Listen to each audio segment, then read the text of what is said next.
Please join me in extending a warm welcome to Professor John Gilbert, a true pioneer and advocate for interprofessional collaboration worldwide.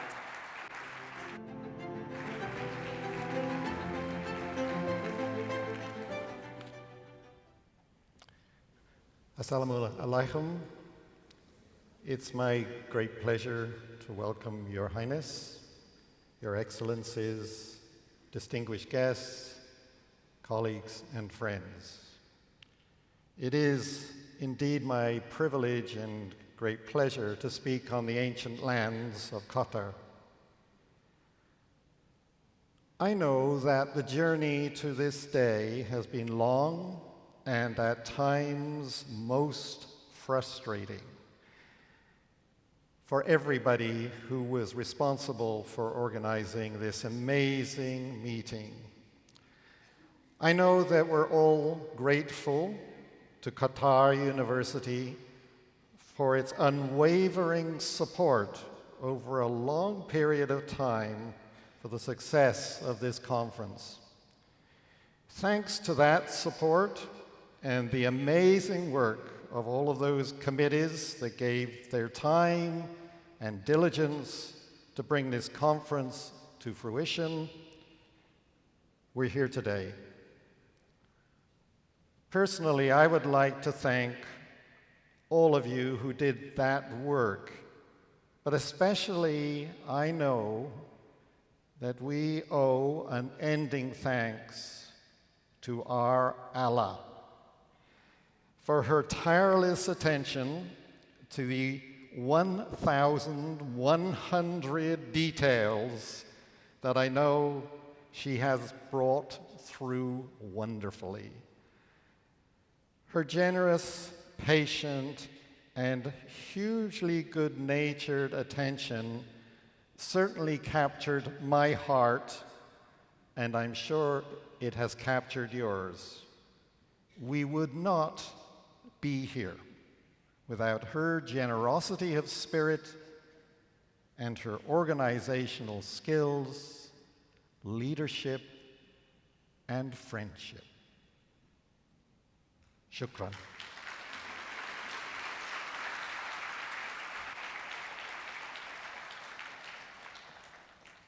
When I was given the privilege of talking at this meeting, I decided that I would tell you about my entire life in 45 minutes, but actually realized that that was an impossibility.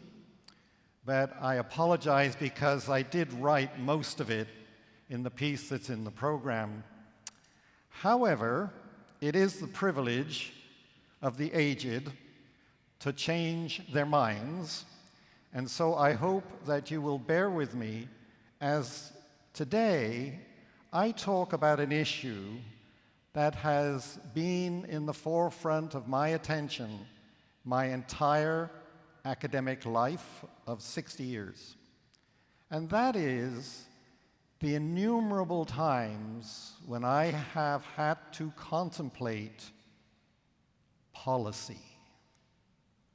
Now, policy making is knowing what matters and when it matters. If you have lots and lots of useful things but don't know how to use them, clearly they're never going to be enough. So let me begin with a definition. Policy is a decision framework or a course of action to achieve a desired effect or change.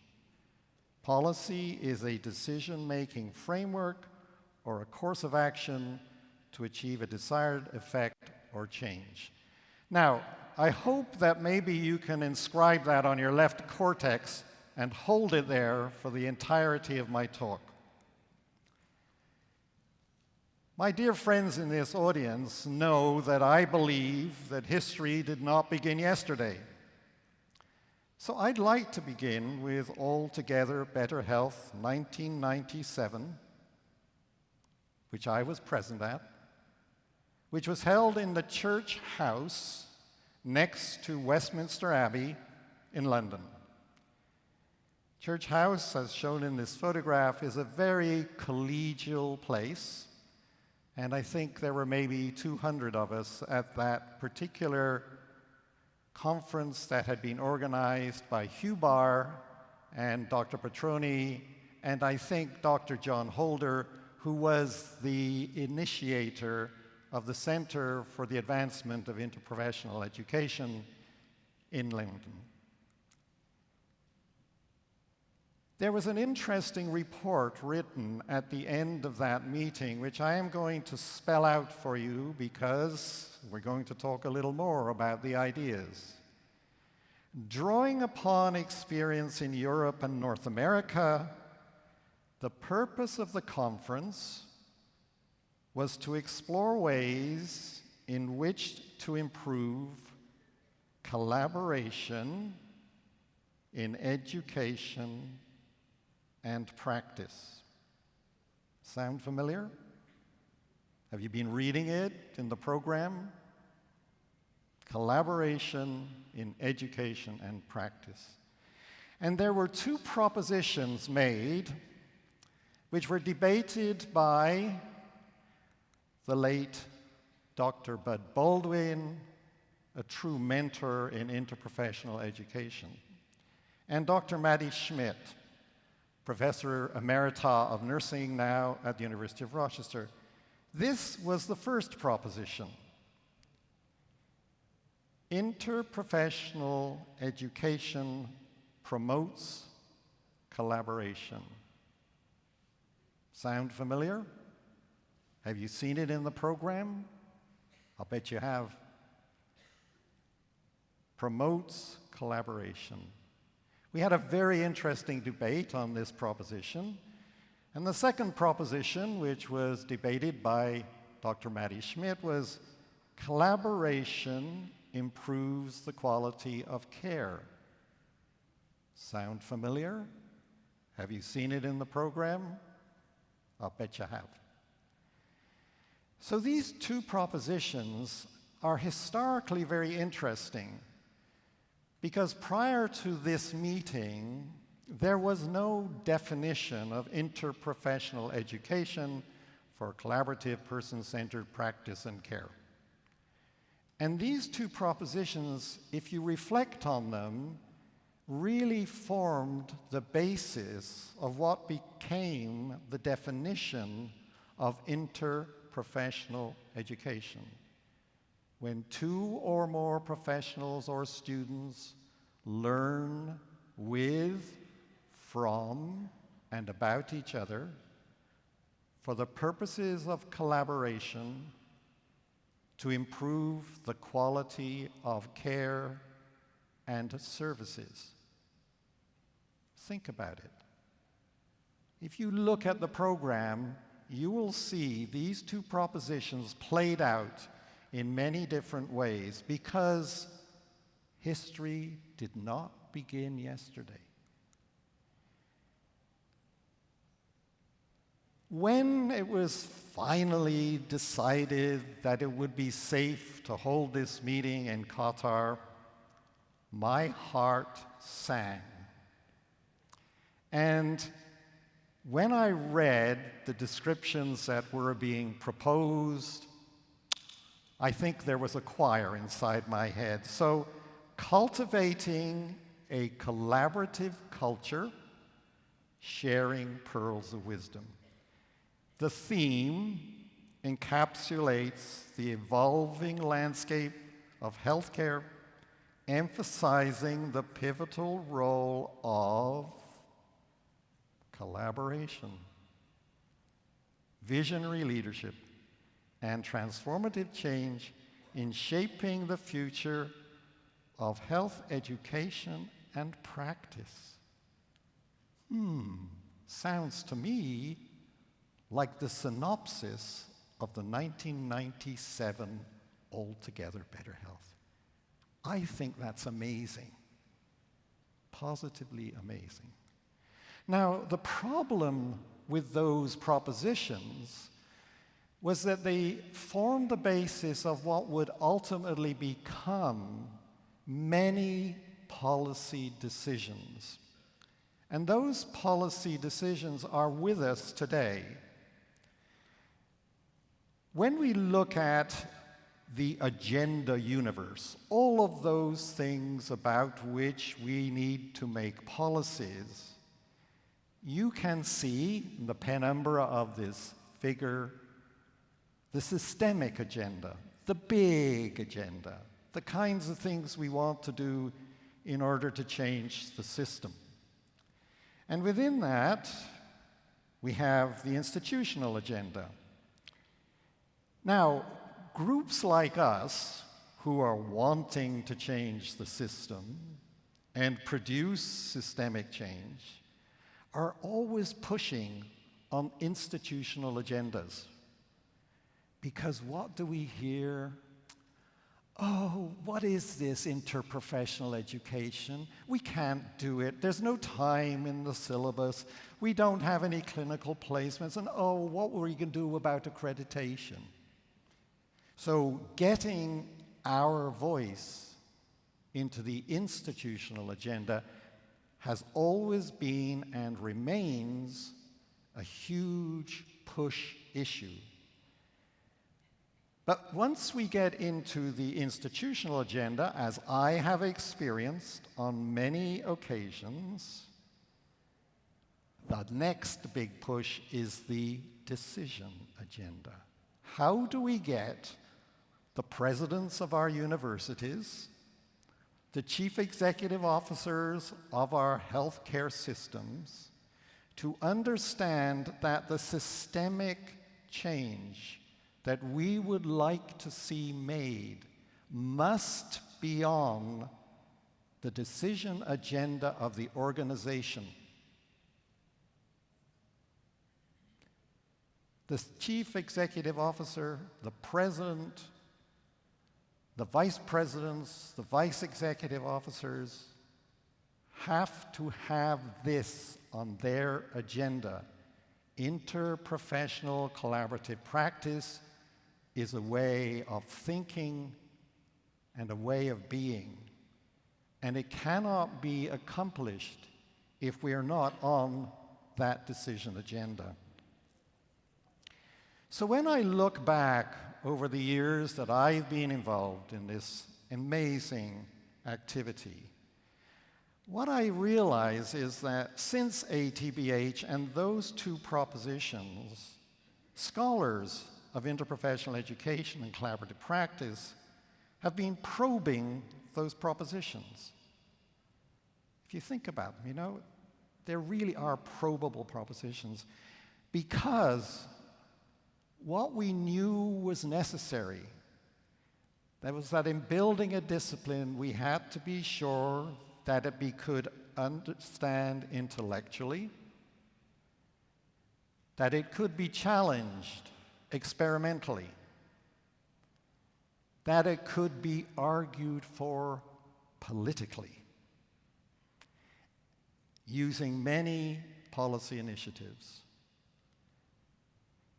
It didn't seem to be such a big problem to get the intellectual understanding, although we all know there's still a few problems out there. And we've done a huge number of amazing experiments. Experiments all the way from the numerical to the, hey, how do we talk about this stuff? And we have argued for it politically. But when we argue for it politically is when we really need to understand what policy is about. In my view, all policy is politics, and all politics is policy. So, IPECP has been developing standards and then policies which are the bedrock of this discipline. And I've just given you a couple of examples because I'm very close to them with my colleagues in Canada and in the United States. A whole raft of work has been done on competencies, And it certainly was a huge pleasure to see the document that was produced by the World Health Organization last year on competencies and its emphasis on collaboration. So competencies we've been working at and working at. We've been working at accreditation because what we came to understand was that in order to have what we would like to see within the university organization, the college organization, was accreditation that every health and social care professional program had to accede to. And that's been a very interesting and challenging exercise. At the same time, we've also been working in Canada on accreditation for health service facilities, because you can't just have accreditation within the academic environment, because everybody goes out and works in that environment. We need to have accreditation there. And then we've looked at legislation that embeds IPECP in health and social care systems, and that's where the policy of politics comes in. And all of these things that we've been doing have been promoting curriculum and system change. It sometimes sounds to me like it's not moving fast enough, but it's amazing how fast it has moved. And as we developed and continue to articulate competencies, accreditation protocols, legislative initiatives, then the curriculum will change even more, and there will be a system change. You all remember, I am sure, because I can't believe there is a health and social care professional who does not know about "To Err is Human," the great Institute of Medicine report in the United States produced in 1999. It was a horrifying report, but it made us move fundamentally in terms of patient safety. And patient safety lit up the interprofessional capacities that would be necessary to make changes in organizational culture, to embrace new technologies that were pointed up in that report as being absolutely necessary to prevent more adverse events, systems to prevent errors which no longer depended only on one professional. Very interesting development. The open reporting of mistakes. I call them mistakes because errors and adverse events are blaming terms, whereas mistakes are mistakes. But the open reporting of mistakes allowed us to learn by looking by root cause analysis on why those mistakes had happened. And of course, these were huge incentives for IPECP. Now, the realities are, in trying to make policy, that we have to understand some things about human nature. Other people's behavior matters. You can't enact a policy if you're not sure that somebody's behavior is not going to disrupt it. Habits are really important. Change? Who wants change? Don't we have enough problems already? But if we are going to have system change, then of course we have to encourage people to change their habits. I'm a hopeful person. I really do believe that people are motivated to do the right thing, but in order to get people to do the right thing, you have to be sure that there are policy initiatives that are fostering that motivation. And people have very clear self-expectations that influence how they behave, and we have to remember that. We also have to remember that people are very bad at computation. So I often asked, well, we want to do this. Do you think we can have it finished by Christmas? Say, well, how about Christmas 10 years down the pike? That might be more realistic. So we have to remember we have to cope with that computational problem that people have in realizing how long change takes. And of course, you cannot enact any policy unless all of those who are involved are also involved in developing the policy. The second realities are that policy doesn't follow a linear pathway. You know, many people in this audience have heard me say that it's always knight's move in chess. If you understand chess, and I apologize if you don't, you can go 1 to the front, 2 to the side, move backwards again, etc. So don't expect policy change to follow a linear pathway. We have to remember that policy is always a battle between various actors trying to please distinct constituencies. And those battles have to be managed. And in the competencies, the interprofessional competencies that we have developed, we talk a lot about managing that kind of battle. And policy disputes always include struggles about the relative influence of the interested parties. What do I mean by that? If you look at professional associations, some, which shall be nameless, have huge influence relative to others who have very little influence. And we have to recognize that when we're talking about policy change.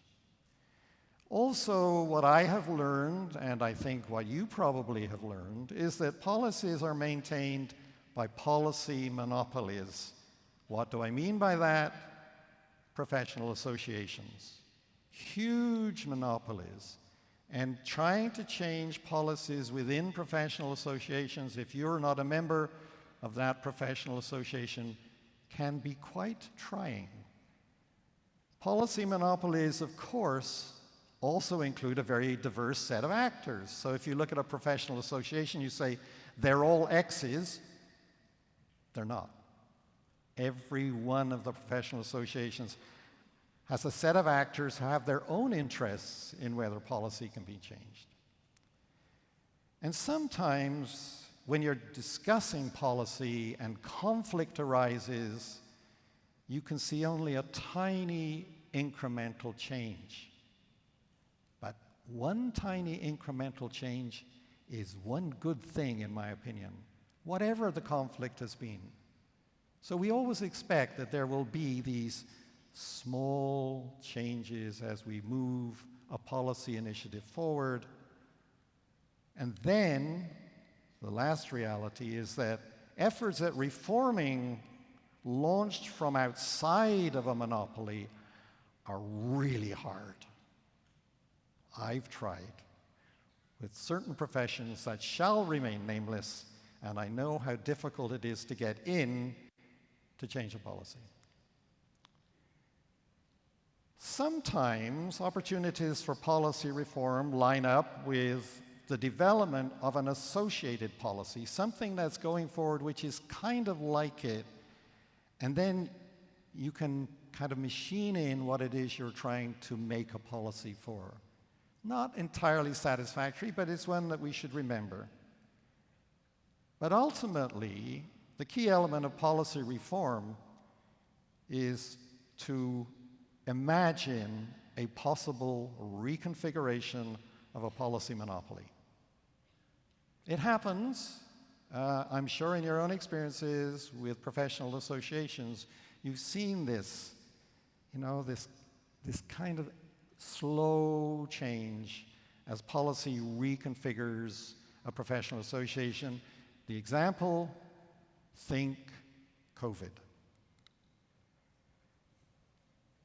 And then finally, policies reflect and then they shape dominant social constructions. And so sound policies that support the development and sustainability of IPECP are essential for its social construction. So these policies can't be wildly off the wall about something or another unless we're thinking about how is that helping us develop the social construction of IPECP. So what about making policy a reality? Well, I've asked myself these questions, and I'll bet a nickel to a dime virtually everybody here has. When you do IPECP, who gains?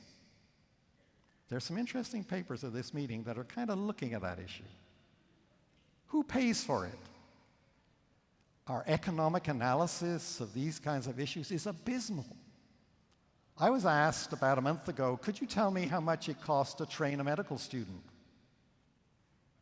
I hadn't the slightest idea. And when I tried to figure it out, my ideas just kind of went to smithereens. So who pays is a critical question. Who gives their time for IPECP? At the present time, we have wonderful faculty members who essentially work pro bono to move our agenda forward. So we have to ask ourselves as policymakers, what are we going to do about that? And then who assesses the relevance and who evaluates the outcomes? Some really interesting papers at this meeting on these two issues because they are vital. We want to know 5 years downstream, if we have put something in place that is supposed to change the system, it has indeed changed the system for the patient, their caregivers, their families. All right? So these are for me, very interesting questions for policy. Before you start anything, learn how to finish it. If I can give you a take-home message, that's the message. I see so many people who take something on and they have no way of ever finishing. So be sure you can finish. In order to kind of ensure that you can finish, you have to prepare well for changing policies. This is not something you go in on a Friday morning and say, okay, get around me, gang, we're going to do this. It takes a lot of careful preparation, and you have to plan carefully, supposing that you get that policy change, because again, 5 years downstream, what difference has it made, if any? In order to do this well, I've discovered that you have to establish and maintain contact with those who influence or make policy. And there are lots of them. I'm not a political scientist, but I know lots of policymakers, both at the federal level and at the provincial level and at the global level. And then take the pulse of the community who have an interest in this. You have to understand who's going to support and who's going to resist. And you can only do that by quietly going around and saying, oh, we have this idea that we're going to, what do you think about it? And then if they can be persuaded to support, or if they are resisting, how can you persuade them to support? And how do you persuade the persuaders in order to persuade the resistors? So having these people on side is absolutely essential to implementing policy. Now, as I said, I'm kind of a hopeaholic. I believe that we can do stuff. So be positive. Where you can, you choose tactics that emphasize the positive. And apologies to my colleague who used Sisyphus, but we all know what this means. Unless you are positive, that rock comes back down the hill again. You got to get it over the top.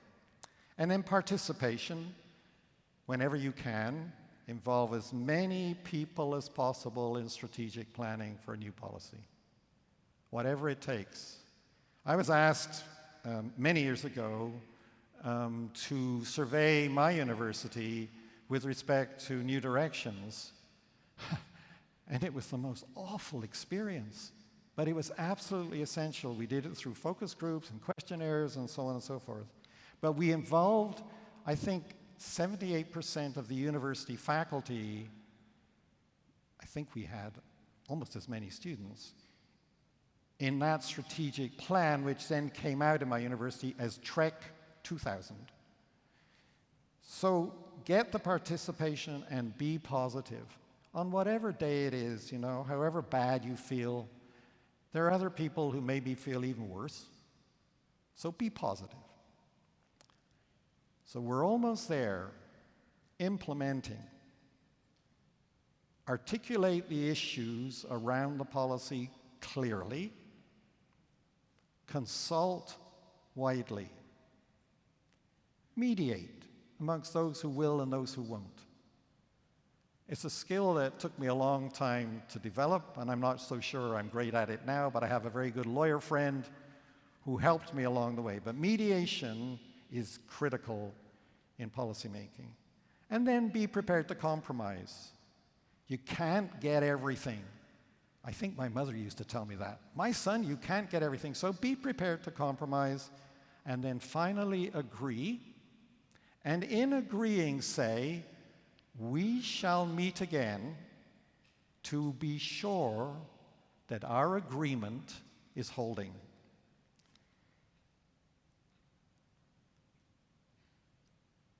What do you do about publicity? Well, today we have everything at our disposal, and it's absolutely vital that when you are proposing policy change to get it as out there as much as possible. And I have to say, in IPG, we have a phenomenal organization that's really pushing all of the kinds of things that we're talking about here. And lo and behold, you can be sure I'm going to be using what we're doing in order to affect policy change in my country. And then be persistent. History did not begin yesterday. It's starting today, but it takes a long time. So be persistent.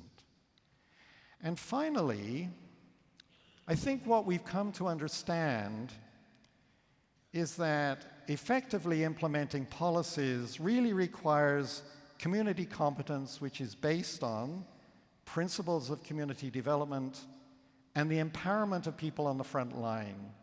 I think one of the big mistakes that we made in the early days of IPECP was to imagine that we could do it all on the campus, only to be proven wrong. It's in the community that the reality of learning together, to work together, is evidenced. So when policy matters, it matters. And I am absolutely delighted that the WHO has produced at least 4 reports that I'm aware of, but I think I have about 40 in my library. Global Strategy on Human Workforce 2030, interprofessional education is in there. The Transforming paper was absolutely instrumental, and we're in there. And then, of course, there's the framework, which I co-chaired, and I think has been incredibly successful in getting people to understand what it is that interprofessional education is about.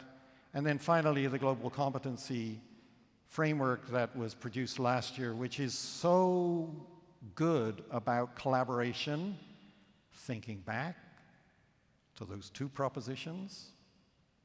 Interesting.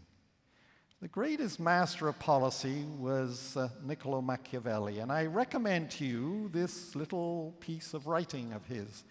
And it ought to be remembered that there's nothing more difficult to take in hand, more perilous to conduct, or more uncertain in its success than to take the lead in the introduction of a new order of things.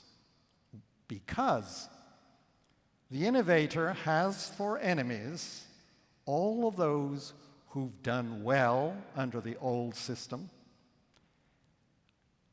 lukewarm defenders in those who might do well in the new system. Back to 1997, the paradox for me of real collaboration it's not about getting the best minds together. you're all here in this room today.